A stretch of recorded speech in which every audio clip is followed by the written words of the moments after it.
1 out of 4,000 people world wide को ये problem होती है। आपकी स्टेज से 110 स्टेज पर भी लोग हों तो ह्यूमन नेचर ऐसा है कि सिंपैथी मांगता है। इसका कोई इलाज नहीं है और ग्रेजुअली आपकी जो विजन है वो डिटेरियोरेट करेगी। आपकी जो ये हेल्थ और फिटनेस की तरफ जो जर्नी स्टार्ट हुई वो कैसे, कब और कहाँ स्टार्ट हुई?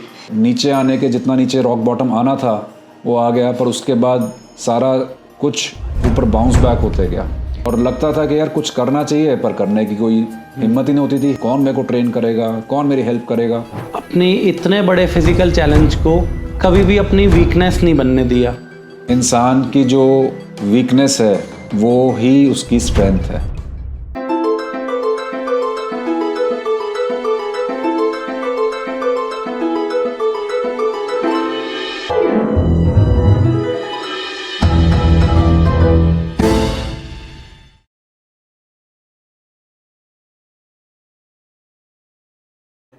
दोस्तों, बी द चेंज के आज के पॉडकास्ट में आपका स्वागत है। आज के हमारे स्पेशल गेस्ट हैं सुशांत गुप्ता। सुशांत गुप्ता अगर कहें तो हमारी सोसाइटी में एक जीता जाता एग्जाम्पल हैं कि आदमी अगर ठान ले तो पहाड़ का भी सीना चीर सकता है। इतनी बड़ी फिज़िकल चैलेंज के बाद भी सुशांत रुके नहीं, झुके नहीं और रेगुलर अपने आप पर काम करते रहे और बने हमारी सोसाइटी के लिए एक चेंज मेकर। आइए बात करते हैं सुशांत से डायरेक्ट दिल से। तो सुशांत, आपका स्वागत है हमारे पॉडकास्ट में। Thank you Raj, thanks for having me and I congratulate for taking up this initiative. बहुत अच्छा लग रहा है कि आपने एक बी द चेंज का कॉन्सेप्ट इस सोसाइटी में लेके आने की कोशिश कर रहे हैं आप, तो all the best to you. Thank you. Sushant, आप हमारे व्यूअर्स को बताएं अपनी लाइफ जर्नी के बारे में। आपकी अभी तक की लाइफ कैसी रही?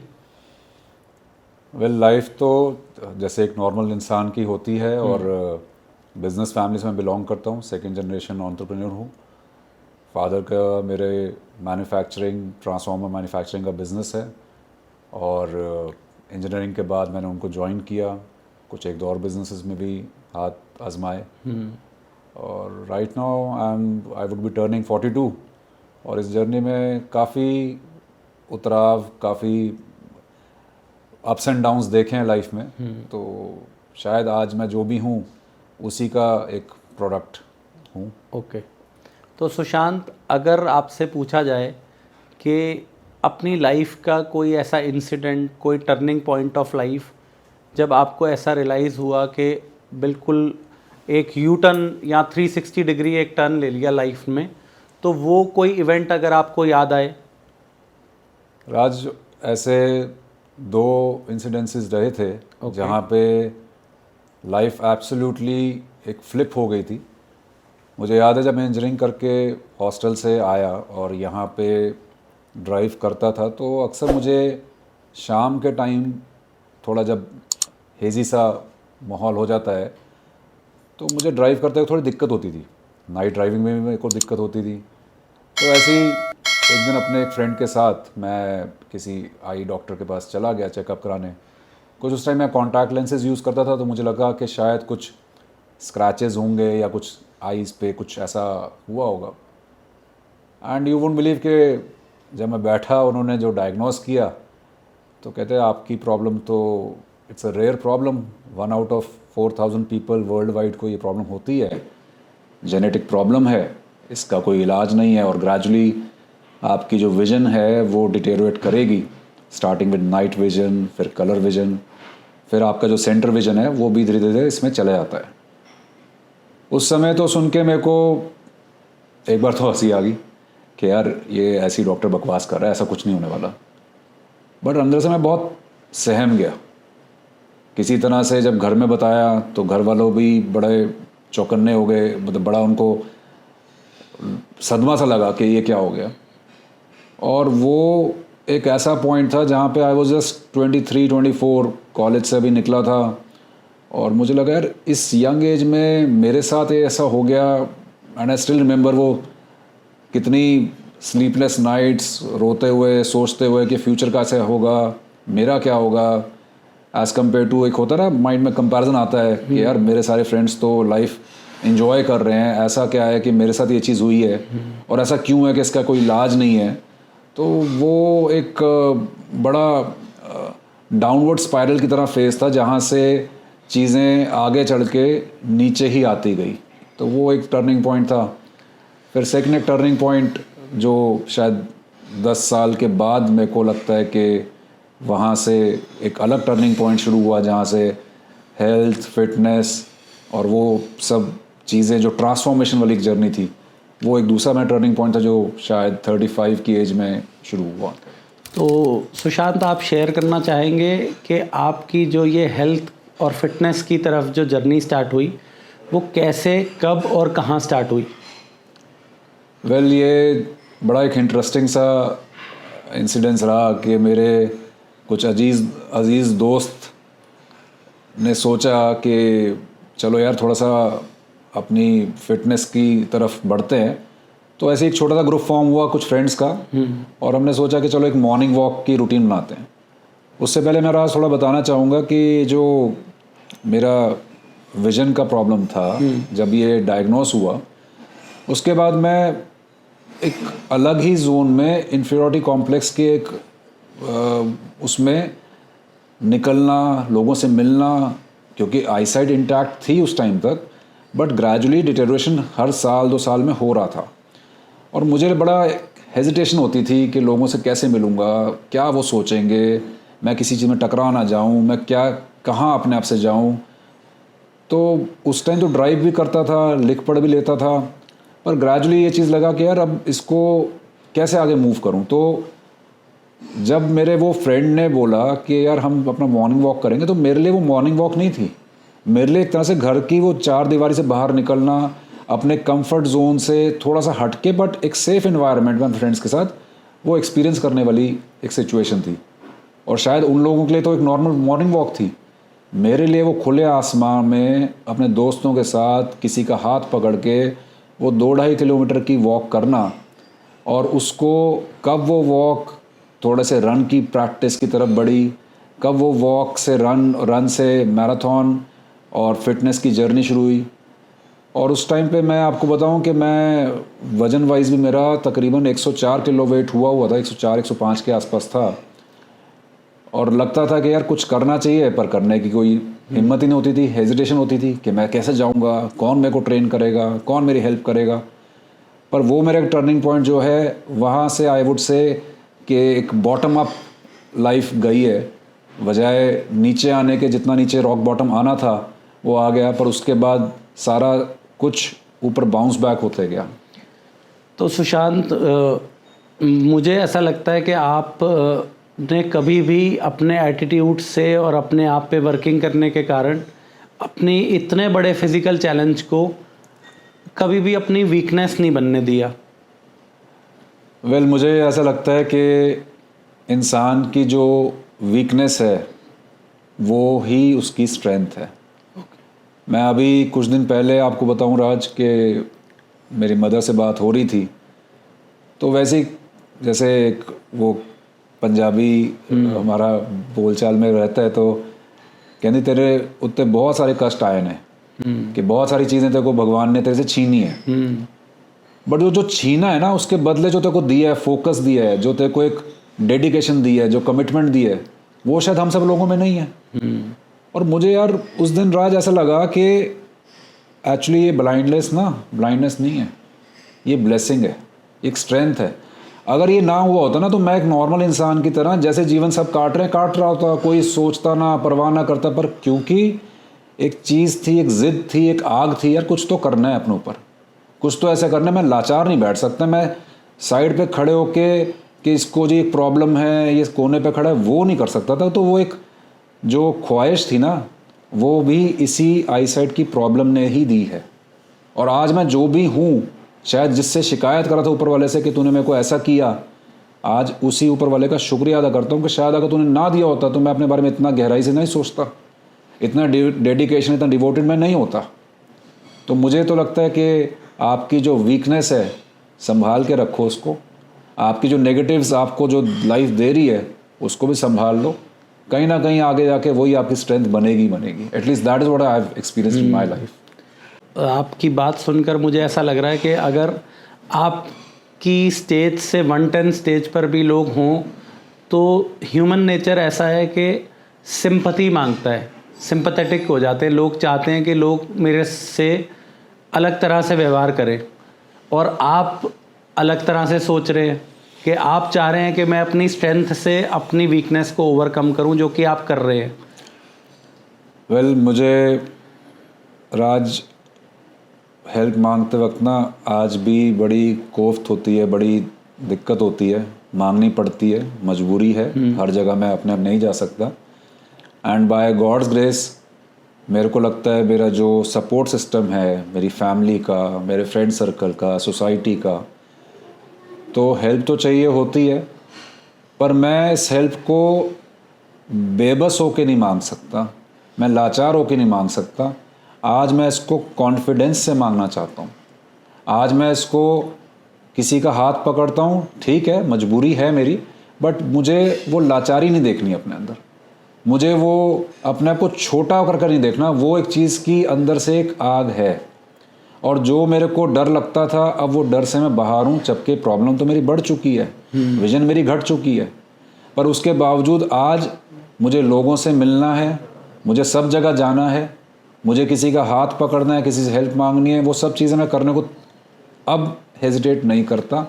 और मुझे लगता है शायद वो एटीट्यूड भी मेरा इसी प्रॉब्लम की ब्लेसिंग है। वो जो ऑब्स्टैकल्स हैं उसी ने मेरा एक एटीट्यूड, एक ऑल्टीट्यूड डिफाइन करा है। सुशांत, अगर आप कंफर्टेबल हों तो आप क्या हमारे व्यूअर्स को बताएंगे कि आज आपकी क्या स्टेज है? 95%, 90% क्या स्टेज है आपकी ब्लाइंडनेस की? वेल जैसे अगर आप मेरे से पूछें तो अभी मैं आपको देख नहीं पा रहा, सिर्फ आपसे आवाज़ आपकी जो आ रही है उससे मैं आई कैन आइडेंटिफाई के यहाँ बैठे हैं। क्या आपने पहना हुआ है, आसपास क्या है, क्या कलर्स हैं, nothing I can see. All I can see is कि कुछ लाइट्स हैं, उनको आइडेंटिफाई कर सकता हूँ। डे नाइट के बीच में डिफरेंस जो है वो आइडेंटिफाई कर सकता हूँ। बाकी जो भी मैं अपना रोज़मर्रा का काम होते हैं, जैसे मेरा ज़्यादातर काम अपने लैपटॉप पे रहता है, तो उसमें सॉफ्टवेयर जो डले होते हैं टॉकबैक के, फ़ोन में भी ऐसे ही टॉकबैक के सॉफ्टवेयर होते हैं। इवन जो ये वॉच मैंने पहनी हुई है इसमें भी टॉकबैक की वजह से मैं टाइम का जान पाता हूँ।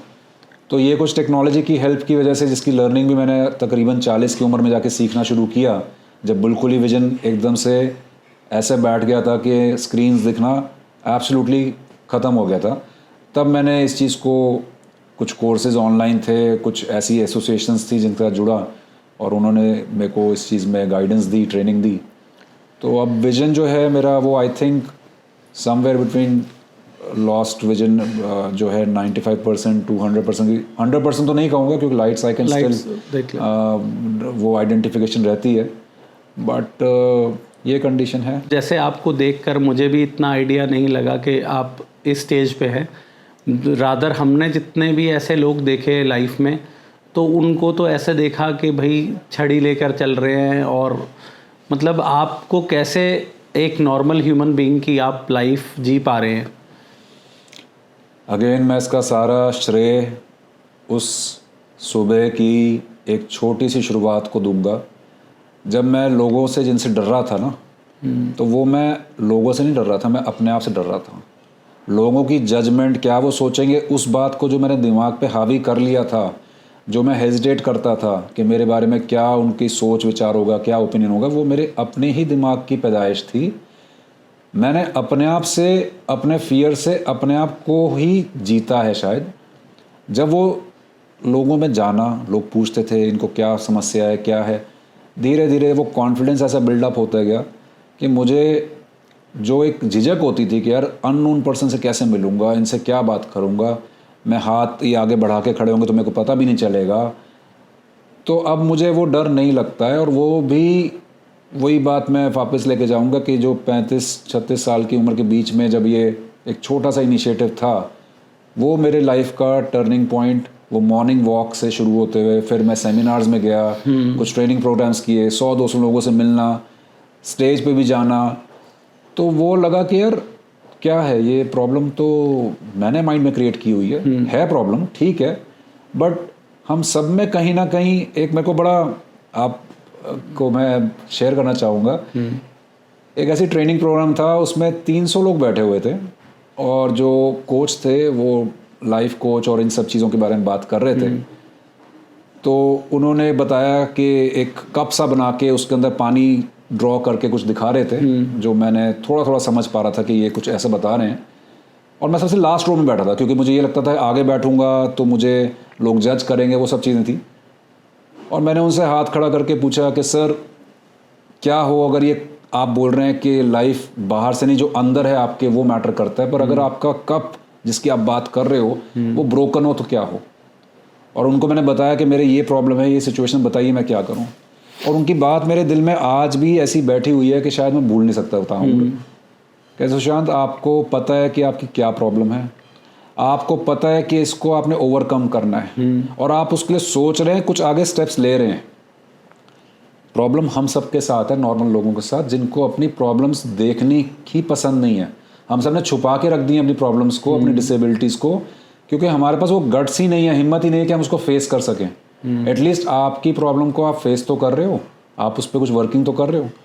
तो ऐसे मैं कहूँगा कि मुझे ये सारी चीज़ें लोगों से जो मिली, जो एनर्जी, जो मोटिवेशन, जो सीख, वो सब मेरे लिए एक तरह से मैं कहूँगा सब गुरु वाला एनवायरनमेंट था। हर बंदे से मेरे को कुछ ना कुछ सीखने को मिला, जानने को मिला और आगे बढ़ने का मौका मिला। तो मैं उसी का बहुत शुक्रिया अदा करता हूँ। हर बार जिससे मिलता हूँ कुछ नया, कहीं ना कहीं तो कुछ मिलता ही है, एनर्जी से लेके उनकी कोई ऐसी टिप हो गई या कोई भी ऐसी बात जो मेरे को लगता है कि हाँ कुछ अच्छा है।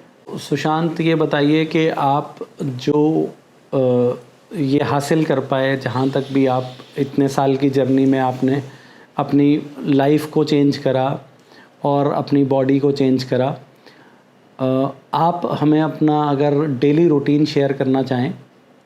बिल्कुल, ये तो मेरा फेवरेट आपने एक कह लीजिए सवाल है। चाहता तो मैं यूँ कि ज़्यादातर लोग दोस्त यार मेरे फॉलो करें, बट एनीवेज मेरा सुबह जल्दी उठने का शुरू से ही पैटर्न रहा है। तो अब क्योंकि वर्कआउट का रहता है तो मेरी आदत है तकरीबन 5 से 6 के बीच में अपने आप ही आँख खुल जाती है, क्योंकि रात को सोने का टाइम जो है 9, साढ़े 9, मैक्सिमम 10 बजे तक रहता है। और सुबह फिर फ्रेश होके अपना, मेरी आदत है 1 लीटर पहले पानी पीता हूँ मैं, थोड़ा सा हल्का सा लूप वार्म वाटर जो होता है। उसके बाद मेरा रनिंग का अगर स्केड्यूल होता है तो उसमें 10 किलोमीटर की प्रैक्टिस रन रहती है, जिसमें मेरे साथ में कोई ना कोई मेरे को असिस्ट करने के लिए होता ही है। और उसके बाद मैं फिर जिम जाता हूँ, वहाँ पे तकरीबन 1.5 से 2 घंटा मेरे को लगता है अपनी एक्सरसाइज को पूरा करने में। और जिन दिनों पर रनिंग नहीं कर रहा होता उस दिन सिर्फ जिम जाने का होता है। जिम से आने के बाद या अपना वर्कआउट जो मेरा कंप्लीट करने के बाद घर आके फिर मैं अपना जो नींबू पानी या कोई बीट रूट जूस, कोई भी ऐसा हेल्दी एक घर पे बना हुआ जो जूस होता है वो लेता हूँ। थोड़ा सा एक आधा कोई सीजनल फ्रूट जो होता है वो खा लेता हूँ। और उसके बाद मेरे को थ्रू आउट द डे मैं अपना गर्म पानी और एक अपना, मैं ब्लैक कॉफ़ी का थोड़ा शौकीन हूँ तो 1 कप मैं अपना ब्लैक कॉफ़ी का लेता हूँ। शाम को आके मेरे को एक बड़ी तसल्ली मिलती है जब मैं थोड़ा सा, एक भूख जागी होती है बॉडी में, और घर आके जो मेरा एक स्टैंडर्ड पैटर्न है, क्योंकि मुझे लगता है जो सिंपल है वो सस्टेनेबल है ना। मेरे खाने में किसी ने आज ये बनाऊं वो बनाऊं कुछ नहीं है। मेरे घर में सबको पता है कि इसमें आती ही सैलड खाना है जिसमें सब्जी, फ्रूट्स हैं, थोड़े वेजिटेबल्स हैं, चने, पीनट्स, मखाने। उसके बाद सिंपल अपना रोटी, सब्जी, दाल, पनीर मैं ज़रूर हर रोज़ लेता हूँ। और यही मेरा डाइट तकरीबन पिछले 4 साल के आसपास से है। बीच में ज़रूर मैंने, जैसे शुरू से थोड़ा नॉनवेज का शौकीन था, तो वो चीज़ 40 की उम्र के बाद पता नहीं कैसे अपने आप छूट गया, या रनिंग के वजह से मैंने जब छोड़ा तो मुझे अपनी एनर्जी में एक स्पाइक दिखा, एक अपने एनर्जी में और तेज़ी दिखी। स्ट्रेंथ ट्रेनिंग में भी मेरे को ऐसा लगा कि मैं कोई वेट्स कम उठा रहा हूँ। तकरीबन अगर आप मेरे से पूछें तो 170 किलो के आसपास, 180-70 के बीच में मेरा डेडलिफ्ट का रहता है, 105 किलो के आसपास बेंच पे रहता है और 120 किलो आसपास स्क्वाट पे। तो ये सब ये सिंपल जो घर की किचन से जो स्वाद, जो टेस्ट, जो मतलब आपको मैं बताऊं, जब मैं खा रहा होता हूँ तो शायद मैं अपने खाने से बात कर रहा होता हूँ और मैं इतना शुक्रिया अदा कर रहा होता हूँ कि कुदरत ने मेरे को एक खाना बख्शा है और उसको थरोली इंजॉय कर रहा होता हूँ मैं, क्योंकि वो एक अंदर से भूख जागी होती है। तो ये मेरा सिंपल सा रूटीन है। कोई मैं सप्लीमेंट्स नहीं लेता, कोई ऐसा नहीं कि प्रोटीन का कोई इनटेक, कोई डब्बे शब्बे, मैं टोटली उसके अगेंस्ट हूँ। और चाहे मेरे को कोई मर्जी ट्रेनर, कोई मर्जी ज्ञान, कोई मर्जी साइंस बोल ले, जो मेरे खाना मेरे पेट में पच रहा है, मेरे को एनर्जी दे रहा है, मुझे बस वही पसंद है और मैं उस पर ही स्टिक करना चाहता हूँ। तो ये तो आपने एक बड़ी डिफरेंट सी बात बताई। मैं तो जितना मेरा अभी तक का कंसेप्ट था, मैंने तो ये सुना कि आपके जैसी अगर मतलब शेप वाली बॉडी लानी है तो जितना हमें पता है कि उसके लिए you have to take supplements, non vegetarian food और प्रोटीन, ये सब देखा है हमने, तो जिम्स में हम लोग देखते हैं। तो आप कह रहे हैं कि आप बिल्कुल ही घर की रसोई पे ही डिपेंड है और वेजिटेरियन डाइट से ऐसी बॉडी फिजिक बना सके। राज, हुआ क्या, जब मैंने शुरुआत ये करी तो मैंने जैसे बताया कि इस सफ़र में मुझे लोग जो मिले, तो हमारे जो फर्स्ट मेरे कोच साहब, जो एक इंडियन कबड्डी टीम के कोच, मतलब वो जूनियर टीम के शायद लेके जाते थे, तो वो हमें थोड़ा सा एक्सरसाइज वगैरह कराते थे। तो शुरू से जो मेरा ये 2017 के आसपास ये जर्नी स्टार्ट हुई थी, तो उसमें मेरा एक्सपोजर जिम से नहीं हुआ था। जिम मैं बहुत पहले करता था। अब जो ये शुरुआत हुई थी, इसमें मेरे को सारे जो देसी हरियाणा के एथलीट्स कह लीजिए, उन सब के साथ मेरे को वर्कआउट या उनका देख के, और उनकी डाइट क्या होती है, सत्तू चने खा लिए, गुड़ चने खा लिए, घर की दाल सब्जी खा ली, और मैं देखता था कि यार इनके अंदर आप इनकी स्पीड, स्टैमिना, स्ट्रेंथ देखो। हम लोग सब कह रहे हैं कि ये चीज़ डाल लो बॉडी में, ये चीज़ डाल लो, और इन लोगों को देखो ना, ये भूखे पेट भी भाग रहे हैं, ये जो घर का खुराक लेके भी भाग रहे हैं।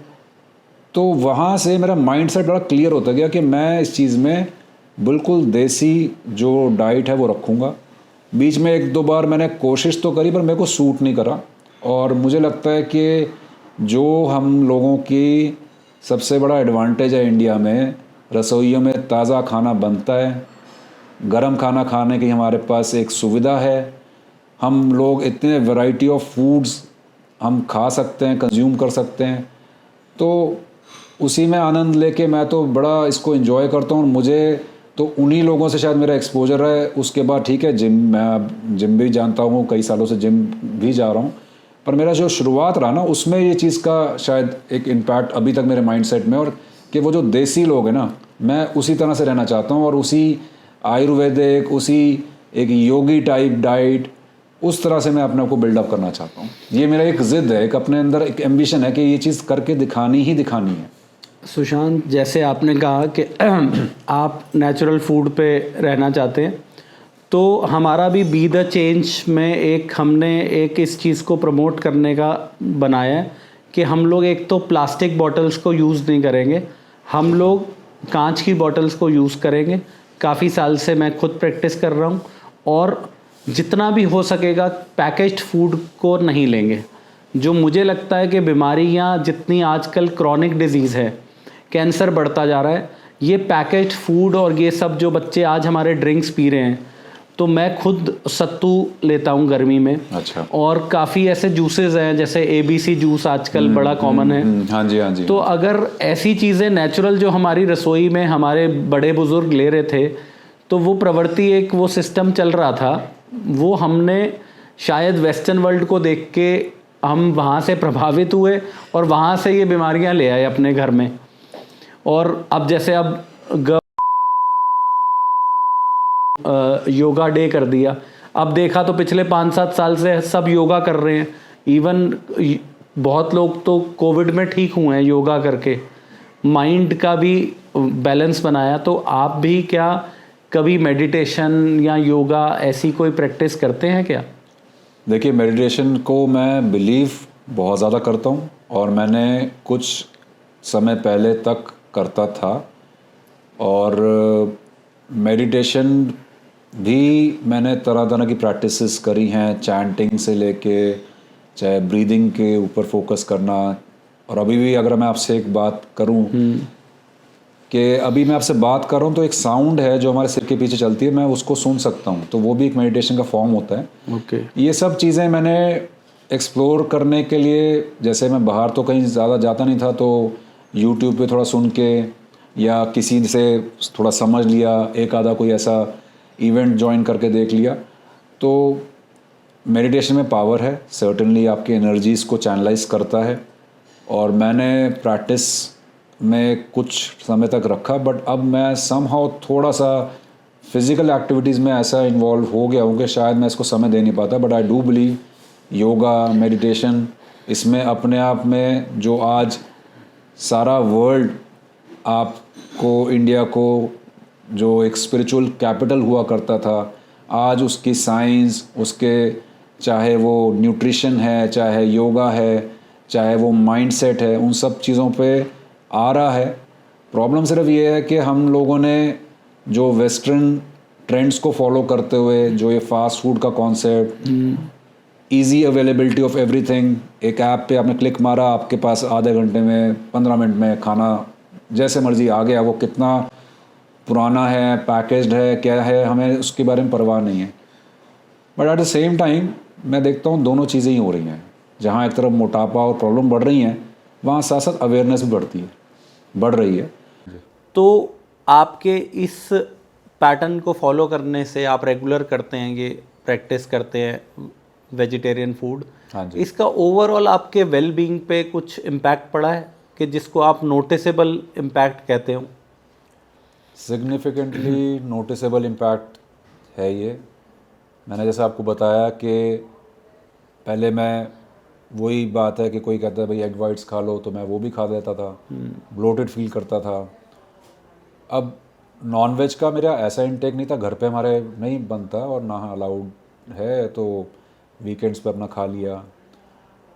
तो मुझे ये चीज़ें छोड़ने में, इनफैक्ट स्मोक भी मैं करता था, ओके। पर ये सब चीज़ें जैसे अवेयरनेस बढ़ती है और जब नेक्स्ट डे आप कुछ जाते हो और वहाँ हाँफ रहे होते हो, तब रियलाइज़ करते हो यार एक दिन पहले अगर ये ना खाया होता, ऐसा ना किया होता, तो आज मैं शायद बेटर वो कर पाता। जब आप अपने शरीर पे काम करेंगे तो वो आपके मानसिकता पे भी काम करेगा। और वही चीज़ की वजह से मुझे लगता है कि मेरे को धीरे धीरे हर चीज़ का, आपकी बॉडी आपको सिग्नल देती है, आप क्या खा रहे हैं, कैसे पचा रहे हैं, आपको वो बस सुनने की ज़रूरत है। तो मुझे लगा, जैसे अब मैं एग्जांपल दूं कि लेट्स से, और ये शायद मैराथन की लाइन में होता भी है, मैराथन की फील्ड में ये चीज़ होती भी है कि आप नॉनवेज कंज्यूम करके नेक्स्ट डे रनिंग नहीं जा सकते, वो पचने में टाइम लगता है। सिमिलरली आप स्मोक कर रहे हैं, मैं भी सोचता था स्मोक कर रहा हूँ क्या फ़र्क पड़ रहा है यार, पर कहीं ना कहीं जब छोड़ते हो धीरे धीरे बॉडी उसको रिस्पॉन्ड करती है, लंग्स की कैपेसिटी इंप्रूव होती है। वो रियलाइजेशन कि हाँ आपने अपनी बॉडी को सुना, रियलाइज़ किया। ये जो कुछ लोग प्री वर्कआउट्स वगैरह, मैंने एक बार शायद किसी के आने पर जस्ट थोड़ा सा ट्राई किया, मुझे तो उसमें सही बताऊं मेरे को तो प्यूकिश फीलिंग हुई कि यार मेरे से नहीं हो पा रहा। अपने को सिर्फ पानी चलता है, वो मैं शायद सुबह सुबह में 2-3 लीटर तो मेरा पानी इसी तरह से कंज्यूम हो जाता है। तो ये चीज़ें मैं ये नहीं कहूँगा कि आपने सुना और नेक्स्ट डे कर गया, but just listen to your body and just experiment with it. थोड़ा सा करके देखा, उसका कैसे आपकी बॉडी रिस्पॉन्ड कर रही है वो देखिए, एंड उसके बाद आगे इसको और एक्सप्लोर करते जाइए। तो आपकी बात से मुझे ये लग रहा है कि आप अपनी बॉडी को एक ऑप्टिमाइजेशन के लेवल पे ले गए हैं, कि बेस्ट ऑप्टिमाइजेशन कर रहे हैं आप फूड के साथ, और एनर्जी का बेस्ट यूटिलाइजेशन कर रहे हैं। मेरे को एक दोस्त ने बड़ी अच्छी बात बोली थी कि your body is the temple to your soul. तो मुझे लगता है कि जैसे मैं आपको बता रहा हूँ, मेरे को तो ये एक सेल्फ लव कह लो, सेल्फ ऑब्सेस्ड कह लो, जो मर्ज़ी आप कह लो, पर ये जो शरीर है कुदरत ने जो दिया है, ऊपर वाले ने जो बख्शा है, उसको आप कितना तराश सकते हो, कितना अच्छे से रख सकते हो, यही आपका बेस्ट ब्यूटीफुल एक्सपीरियंस हो सकता है। और मुझे इसके बियॉन्ड ज़्यादा चीज़ें, शायद अब ज़्यादा दिमाग उन सब चीज़ों में लगता नहीं है क्योंकि I don't see all those things. तो मुझे लगता है ये आपका बेस्ट ड्रेस है on your soul, best cover on your soul है। तो उसको जितना आप अच्छे से रख सकते हो, जितना इसका ख्याल रख सकते हो, उतना आपके लिए फ़ायदा है। और वो कहीं ना कहीं रिफ़्लेक्ट होगा आपकी पूरी लाइफ में, चाहे आप बिज़नेस में हैं, चाहे आप कोई कुछ भी फील्ड में हैं। अगर आपने अपनी सेहत का ध्यान रख लिया तो बाकी सारी चीज़ें उसके साथ ही चलती हैं। And that is what I think हम सोसाइटी में देखते भी हैं। चाहे आज की डेट में आप आज के एक्टर्स देख लीजिए और वर्सेस जो 70-80s में होते थे, तो हर कोई फिटनेस का अहमियत जान रहा है। आप एथलीट्स को देख लीजिए, अब वो अफोर्ड ही नहीं कर सकते। आई थिंक ये चीज़ें तो अब इवन जो आपके पुलिस या इन सब महकमों में भी इम्पॉर्टेंट हो गया कि आपको फिट रहना ही रहना है। तो फिटनेस का तो आई वुड से कि एक ट्रेंड भी हो गया है। और I am glad and I am happy कि इंस्पायरिंग पर्सनालिटीज़ इसके बारे में दुनिया को अवेयर कर रहे हैं, हमारी जनरेशन को अवेयर कर रहे हैं। एक पूरी मुहिम चल रही है। अगर हम सब फिट हैं तभी तो हम आगे लंबा अपने आप को चला पाएंगे लाइफ में। बिल्कुल सही बात कही आपने। सुशांत, जैसे आपने पीछे जिक्र किया मैराथन का, हाँ जी। तो आप क्या व्यूअर्स को बताएंगे कि आप कौन कौन से इवेंट्स में अभी तक पार्ट ले चुके हैं और आने वाले फ्यूचर में क्या आप प्लान कर रहे हैं? मेरी शुरुआत जो मैराथन की हुई थी वो शायद 2019 की थी, और उसमें मैंने 10 किलोमीटर का पहले मैराथन ट्राई किया था। और प्रैक्टिस में तो खैर कई बार फेल हुए, कई बार बहुत सारी दिक्कतें आई, टकराए, गिरे, चोटें खाई। मैराथन का एक्सपीरियंस भी ये था कि शुरू से एक ख्वाहिश तो लेके बैठा था मैं, पर ये सोचता था होगा कैसे। पर वो होते होते कैसे होता गया, लोग जुड़ते गए। 10 किलोमीटर के बाद फिर 15, फिर 21 किलोमीटर हाफ मैराथन्स की। लास्ट ईयर 42 किलोमीटर का फर्स्ट टाइम मैंने ट्राई किया। डिफ़िकल्ट था, फर्स्ट टाइम एक्सपीरियंस था, पर शायद अपनी कैटेगरी में I was the only one जो दिल्ली में ये फुल मैराथन का इवेंट था। एंड इस साल 2024 में 2 बारी मैंने हाफ मैराथन्स में जो अपना एक नेक्स्ट टारगेट सेट किया था कि मेरे को sub 2 करना है, यानी कि 2 घंटे से कम में 21 किलोमीटर कवर करना है। एंड आई वाज फॉर्चुनेट कि मेरे को जो असिस्ट करने वाले मेरे को रनर्स थे, वो एक तो सज्जन 55 इयर्स के थे राज। आप सरप्राइज़ हो जाएंगे कि उन्होंने मेरा फर्स्ट टाइम उन्होंने रिकॉर्ड ब्रेक करवाया 1 आवर 59 मिनट्स में। और फिर one of the guy was 33 years old, तो उन्होंने मेरा 1 आवर 57 मिनट्स में सेकंड टाइम हाफ मैराथन का रिकॉर्ड ब्रेक कराया।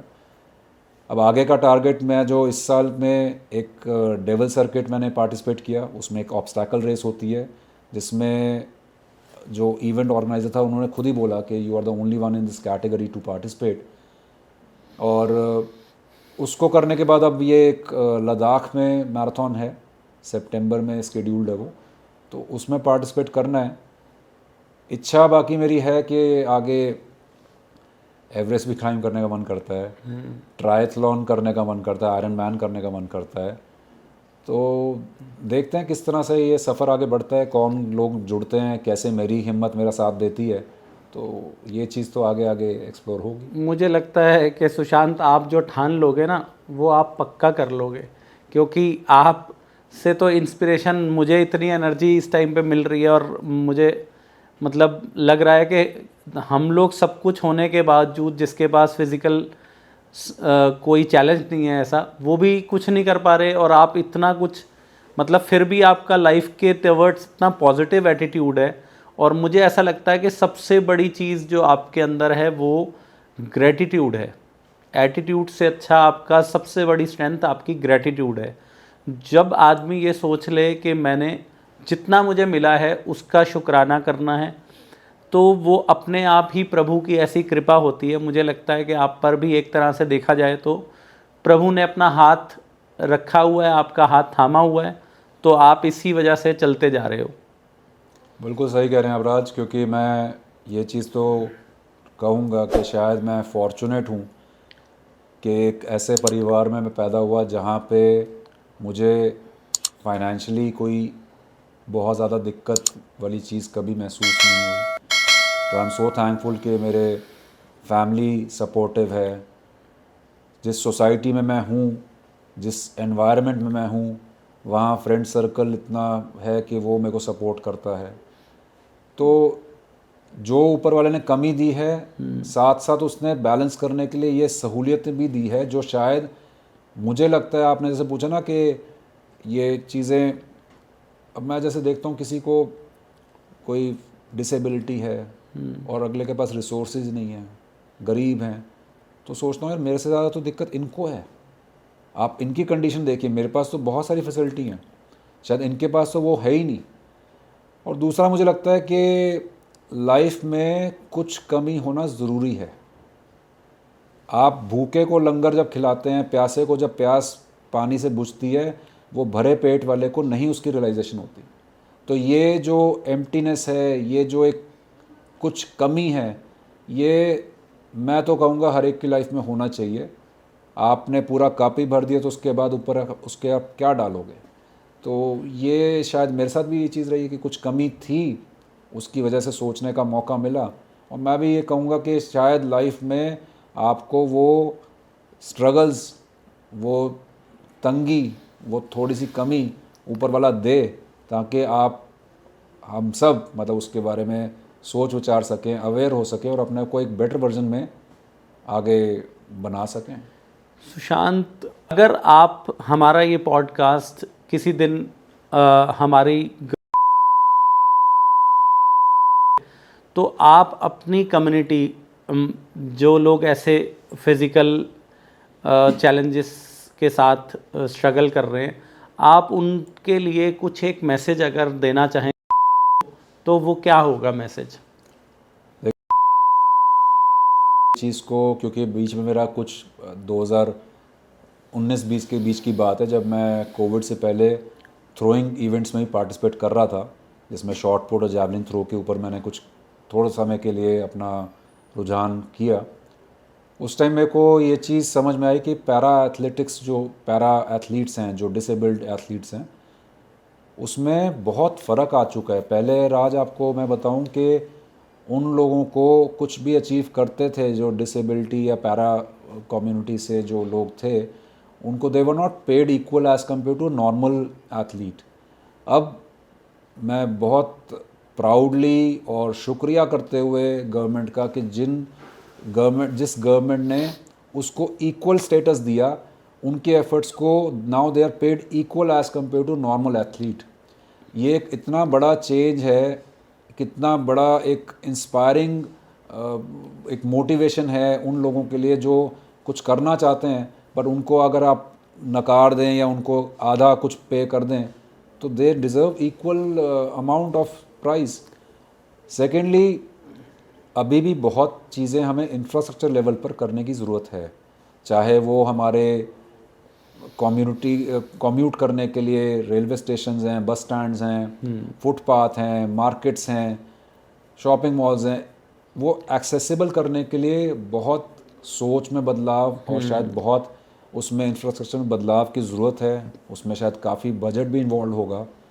एट द सेम टाइम जो कुछ एक्सेसिबिलिटी के टेक्नोलॉजी और लर्निंग सेंटर्स हैं, जिससे हम रीडिंग और राइटिंग के जो एजुकेशनल मटेरियल है, इंटरनेट पर सब चीज़ें एक्सेसिबल होना, वो तो खैर चीज़ चली रही है, पर एक कहीं पे भी जाने आने की जो सहूलियत है, उसके लिए आई बिलीव कि अभी काम कसर काफ़ी है। और शिक्षा तो हर कोई लगा के बैठा है, और मुझे लगता है कि वो डेफिनेटली अपनी टीम में इस चीज़ को भी, अगर आपके माध्यम से कभी मैसेज पहुँचे, तो मैं ज़रूर चाहूँगा कि उनकी तरफ से, उनकी मिनिस्ट्री की तरफ से इस चीज़ पे और ज़्यादा एफर्ट्स पुट इन किए जाएं और उस एनवायरनमेंट में, उस कम्युनिटी में ऐसे लोगों को इन्वॉल्व किया जाए जो डिसेबिलिटी की सारी कमियां, क्या क्या ज़रूरतें हैं। जैसे मैं आपको अगर बताऊं, मैं अभी रिसेंटली 2-3 कंट्रीज़ का एग्जांपल लूँगा, चाहे वो जापान है, दुबई है, स्विट्ज़रलैंड है। यहाँ पे आपको ये चीज़ें महसूस नहीं होती।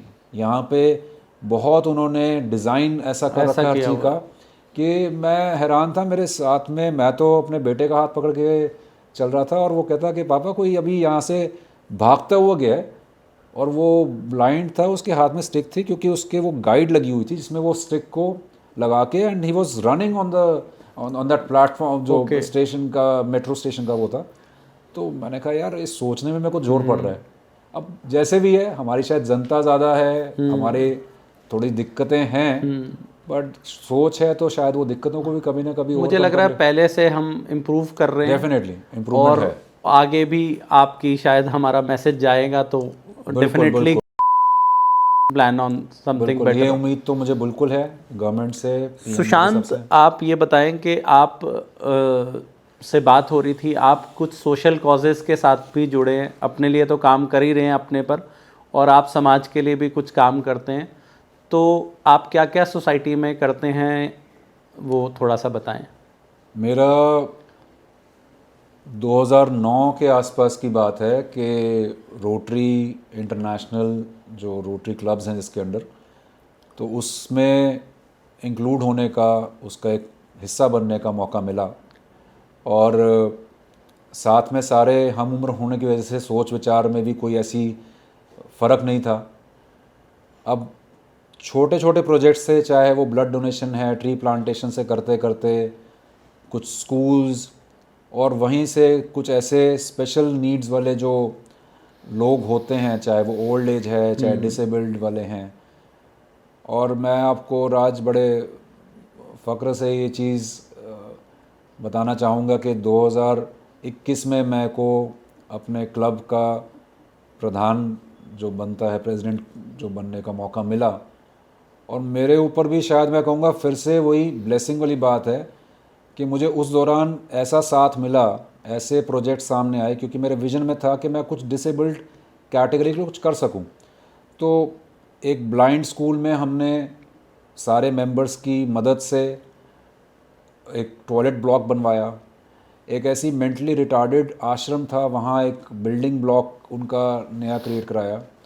तो मुझे लगता है कि ऐसे कुछ इनिशिएटिव्स का मैं अगर हिस्सा बन पाया, या मुझे उसमें मौका मिला लोगों को जोड़ने का, या लोगों को मौका मिला मेरे को जोड़ के उस चीज़ को करवाने का, तो मैं इसमें बहुत अपने आप को ब्लेस्ड फील करता हूँ। और स्पोर्ट्स और एथलीट्स में जैसे मेरा इंटरेस्ट थोड़ा सा ज़्यादा रहता है, तो उसी साल की बात है, कोई जूनियर रेसलिंग टीम के जो बच्चे होते हैं उनको हमने अपने क्लब से और कुछ मेरे और सर्कल के साथ मिलके ट्रैक सूट और शूज़ दिए। और ऐसी चीज़ों में मुझे लगता है कि आगे भी मेरे पास इतना रिसोर्स खुद के पास भी है, और शायद मेरे जो एक फ्रेंड सर्कल है, जो ये सोसाइटी में मेरे जितना आपस में बोलचाल है लोगों से, तो शायद इतना तो है कि किसी की ज़रूरत पड़ी तो मैं उसमें मदद कर पाऊँगा, जिसका मेरे को बहुत सुकून मिलता है। तो ये एक चीज़ है जो मुझे काफ़ी अच्छा लगता है कि इंस्पायर करती है। यस यस, इसमें बहुत मेरे को खुशी तो मिलती है। सुशांत, अभी तक के हमने पॉडकास्ट में आपके बारे में काफ़ी जाना, आपकी लाइफ के बारे में जाना। आज आप अभी 42 के होंगे इस साल में। हाँ जी। तो एक बहुत डिफरेंट और यूनिक सवाल आपसे पूछना चाहूँगा। हाँ जी। आप अभी एक जर्नी में हैं जो एक कह दें कि सुशांत 2.0 हुआ राइट। 2017 से। हाँ जी। तो where do you see yourself at 50? वो कभी सोचा है आपने? हर रोज़ सोचता हूँ, अच्छा। पर 50 से पहले मैं 40 बता देता हूँ कि 40 is the new 20 for me. Okay. क्योंकि जब मैं 20 साल का अपने आप को सोचता हूँ, कॉलेज में था, तो भी इतनी एनर्जी तो नहीं थी जितनी आज है। आज जो एक अंदर से बाउंस ऑफ एनर्जी कह लीजिए, energy at emotional level, energy at mental and physical level, वो मुझे उस समय पे एक्सपीरियंस नहीं होती थी। तो माई 40 इज़ माई न्यू 20, और 50 का होऊंगा तो मैं 25 का गिनूंगा अपने आप को। इच्छा मेरी 100 तक की है, तब भी मैं कहलाऊंगा अपने को 50 का, ये फॉर श्योर है। क्योंकि मैं ये मानता हूँ, वो एक हमारे, आपने शायद सुनी हो, गुरदास मान जी की एक सॉन्ग था, दिल होना चाहिए जवान उम्र च की रखे है। तो मुझे लगता है वो age is just a number. And मेरे को मेरी इस जर्नी में कुछ ऐसे लोग जब शुरू में या अभी भी जो 62, 63, 64 साल के हैं, और शायद मेरे साथ ही वो एक्सरसाइज भी कर रहे होते हैं, कभी मेरे साथ भाग भी रहे होते हैं। तो फिर फ़र्क क्या है? सिर्फ ये है कि आपको वो सोच बदलनी है कि age is just a number, nothing beyond that. Sushant, ये बताइए कि आप इस बात से एग्री करते हैं कि आपने जो अपनी फ़िज़िकल वेलबींग पे काम किया, उसकी वजह से भी आपका जो मेंटल लेवल है, आप जो मेंटली इतना स्ट्रॉन्ग दिख रहे हैं, आपकी बातों से पता चल रहा है, क्या उसका इम्पैक्ट पड़ा आपके मेंटल वेलबींग पे, बीइंग इन योर कंडीशन? बिल्कुल है जी। मैं एक कहीं पढ़ा था कि your physiology impacts your psychology.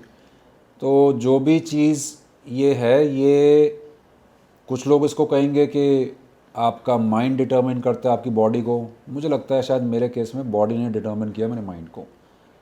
वो ठीक है, कॉम्बिनेशन तो दोनों चीज़ों का ही चलना चाहिए, पर मैं इसका पूरा श्रेय इसी बात को दूंगा कि वो जो फिटनेस का एक जुनून जो शुरू हुआ, उसने मेरे हर चीज़ को, मेरे एटीट्यूड को, मेरे माइंडसेट को, मेरे इमोशंस को, मेरे एनर्जी को, हर चीज़ को इम्पैक्ट किया है। और मैं उस चीज़ से शायद इतना लगाव तभी करता हूँ क्योंकि मुझे पता है जिस दिन मैंने अपना वर्कआउट नहीं किया, और शायद सबके साथ ही होता है जो लोग भी अपने लाइफ में कुछ फिटनेस या हेल्थ के ऊपर काम कर रहे हैं, कि अगर आज ये डोज चाहिए, ये एक एडिक्शन बन चुकी है जिसका इम्पैक्ट सिर्फ पॉजिटिव ही है। तो मुझे तो इसका पूरा श्रेय अपनी फ़िटनेस का देता हूँ कि जो ये जर्नी है उसमें रहने में मज़ा आ रहा है, एनर्जी आ रही है, और I feel young, I feel energetic, and I feel कि मैं ताउम्र आखिरी सांस तक ये चीज़ को एक्सपीरियंस करता रहूँ। सुशांत, आपने अपनी सारी जर्नी हमारे से शेयर करी। अगर आपसे पूछा जाए कि आप कोई दो लोग ऐसे आइडेंटिफाई करें, आपको बहुत लोग सपोर्ट करते हैं, पूरा इकोसिस्टम आपको सपोर्ट करता है, मुझे तो ऐसा लगता है कि आपको कायनात सपोर्ट करती है आप जैसे लोगों को, जो वही बात है कि जो पत्थर का सीना चीर सकते हैं तो उनके साथ तो सब कुछ है। तो आप कोई दो लोग ऐसे आइडेंटिफाई कर के अगर हैं आपकी लिस्ट में, तो आप बताएं कि कौन दो लोग हैं जिन्होंने आपकी लाइफ की इस जर्नी में आपको बहुत साथ दिया। देखिए, जो साथ देने वाले हैं वो मेरी लिस्ट में दो नहीं हैं, अनेकों हैं। शुरुआत मैं कर सकता हूँ सबसे पहले अपनी मदर से, मेरी माँ से, जिन्होंने जब ये चीज़ सुनी और अलग अलग हॉस्पिटल्स में हम जाते थे चेकअप कराने, उस फेज़ को मेरे साथ रोई, मेरे साथ उन्होंने वो पेन सहा। फिर मैं अपने फादर, जिन्होंने हमेशा सपोर्ट किया, किसी चीज़ से पीछे नहीं छोड़ा, जो आज भी एट द एज ऑफ 69 हर चीज़ सौंपने की, एक जो गिविंग की जो नेचर है वो। तीसरा मैं कहूँगा मेरे भाई, छोटा भाई, जो कि मैं खुद को तो राम नहीं कहूँगा पर उसको ज़रूर कहता हूँ लक्ष्मण की तरह है, जो मेरे साथ हर जगह अपने परिवार को पीछे छोड़ देगा पर मेरा हाथ पकड़ने में वो कहीं पीछे नहीं हटेगा। And then my wife, my son, my nephews, हर जने से मुझे तो कुछ ना कुछ मिला ही है। अब मेरे को लगता है कि यार ये सब कुछ तू रख के बैठेगा या कुछ दे पाएगा वापस। तो मेरा सपोर्ट सिस्टम फैमिली से तो यहाँ पर है, और फ्रेंड्स का मैं क्या बोलूँ कि मुझे चाहे कहीं लोकल जाना है, चाहे इंटरनेशनल जाना है, चाहे कोई इवेंट में जाना है, चाहे किसी स्पोर्ट्स या कोई भी ऐसी एक्टिविटी करनी, तो मुझे बहुत लोगों का साथ मिला। सहारा नहीं कहूँगा मैं, साथ मिला। सहारा तो शायद टेम्परेरी होता है, और वो मेरे को साथ आज तक मिला है और आगे भी मिलेगा। तो मेरे लिए ये लोग जो मेरे सपोर्ट सिस्टम कह लीजिए। इसके अलावा कुछ ऐसी पब्लिक फिगर्स हैं जो मैं शायद कहता हूँ कि उनको सुन के, उनके बारे में जान के मुझे बहुत अंदर से किक, एक अंदर से मोटिवेशन मिलती है। चाहे वो अक्षय कुमार हैं, चाहे वो विराट कोहली हैं। मुझे पता नहीं क्यों ऐसा लगता है कि इनकी स्टोरीज़, जबकि ऐसा नहीं कहूँगा कि उसमें कोई डिसेबिलिटी ऐसे कुछ है, बट मुझे लगता है कि जो लोग अपनी कहाँ से, किस बैकग्राउंड से उठे और किस मुकाम तक पहुँचे, उसके पीछे का मंत्रा क्या है। मंत्रा ये है कि those who have worked on self improvement, वो लोग दुनिया को अपने पीछे लगा बैठे।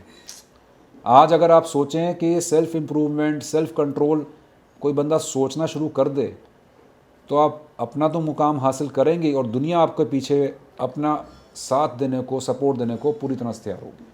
तो बात वही है कि अगर हम नज़रिया बदलते हैं चीज़ों को देखने का तो हर चीज़ पॉजिटिव दिखती है, और हर चीज़ अगर हमें काम करना है तो अपने आप पे काम करना है। तो इसी श्रृंखला में मैं आपसे पूछना चाहूँगा कि अगर आज के इस पॉडकास्ट का हमारे व्यूअर्स के लिए कोई आपकी तरफ से सिंपल और क्रिस्प टेक अवे हो तो वो क्या रहेगा? मुझे थोड़ा सा राज अगर आप अलाउ करें, क्योंकि लिखने में मेरे को शौक़ है और सिंपल सी बात या एक बड़ा सा मैसेज अगर कन्वे करना हो तो पोएट्री या कोई शेर व शायरी से बढ़िया चीज़ हो नहीं सकती। तो ऐसी मैंने कुछ साल पहले लिखा था, और शायद आज आपके चैनल पे इस चीज़ को कहते हुए अपने दिल की फीलिंग और किसी के लिए भी शायद अगर वो मोटिवेशन बन सके तो मैं कहना चाहूँगा कि हार सकता हूँ मैं शायद, हट मैं सकता हूँ नहीं। हार सकता मैं हूँ मैं शायद, हट मैं सकता हूँ नहीं। लड़खड़ा सकता हूँ मैं शायद, लड़ने से मैं डरता नहीं। झुक तू है आसमां मेरी ज़िद के आगे, तरकश में मेरे अरमान इतने हैं। रुक तू भी या तूफ़ान ज़रा, मेरे हौसलों में जान इतनी है। क्या बात है। तो ये मंत्रा, इसमें जो एक बात मैंने बोली ज़िद के आगे, मेरे वो माइंड पे एक जुनून है कि मेरी ज़िद के आगे, मैं अपनी ज़िद के आगे अटल रहूँगा, खड़ा रहूँगा। जो चैलेंजेस आएंगे फेस करूँगा, रोऊँगा, डीमोटिवेट भी होऊंगा, पर वापस आगे चलूँगा ज़रूर, ये मेरे को क्लियर है। सुशांत, हमारा जो मकसद है इस चैनल को चलाने का वो यही है कि आप जैसे कुछ चेंज मेकर्स से हम इंटरव्यू कराएं, उनकी लाइफ की इंस्पायरिंग स्टोरीज़ मिलें, ताकि जैसे आपने कहा कि शायद एक पॉडकास्ट से सिर्फ एक आदमी की ही, एक आने वाली हमारे यूथ की लाइफ चेंज हो, तो मैं तो शायद मानता हूं कि मैं उसे भी सक्सेस रेट मानेंगे हम, कि अगर हमने एक भी, और लीडरशिप भी इसी तरह तैयार की जाती है, क्या पता हम ऐसे कुछ लीडर्स तैयार कर ले जो आने वाले टाइम में इस चेंज मेकर्स की चेन को आगे बढ़ाएं। एक अकेला आदमी तो कुछ नहीं कर सकता, आप लोग सारों का सपोर्ट रहेगा, और हमारी सोच अच्छी है, हम लोग एक पॉजिटिव मैसेज सोसाइटी में देंगे, और हम आने वाले टाइम में चाहते हैं कि हम यूथ को एक रास्ता दिखा सके आप जैसे इंस्पायरिंग लोगों से बात करवा कर। तो thank you very much for giving us your time और आपकी अपनी लाइफ स्टोरी शेयर करने के लिए, वो भी डायरेक्ट दिल से। Thank you Raj, and all the best to you. और मैं यही चाहूँगा दिल से कि आप जो कॉन्वर्सेशन दिल से कर रहे हैं, लोगों से दिल से जुड़ रहे हैं, और आपका जो मिशन है वो एक आपकी सोच दूसरे के दिल तक पहुँचे और ये चेंज हमें आती हुई दिखे। एक पूरी टीम खड़ी हो आने वाले समय में चेंज मेकर्स की, जिनको देख के हम सबको मोटिवेशन और इंस्पिरेशन मिले। So all the best to you for this initiative. Thank you. दोस्तों, ये थे हमारे साथ सुशांत गुप्ता। मुझे ऐसा लगता है कि इनकी लाइफ की जर्नी के बारे में आपने इस पॉडकास्ट में जाना। मुझे तो पर्सनली मैं बहुत इंस्पायर हुआ, और मैं चाहता हूं कि आप लोग भी इस पॉडकास्ट को पूरा सुने और आप इनकी लाइफ से इंस्पिरेशन लें। और मैं ये चाहूँगा कि अगर आपको हमारा ये पॉडकास्ट बी द चेंज का कॉन्सेप्ट अच्छा लगा है तो इसे ज़्यादा से ज़्यादा शेयर करें और सब्सक्राइब करें।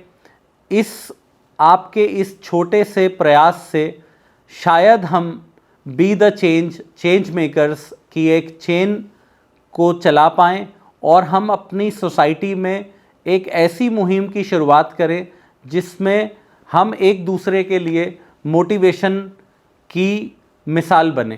Thank you.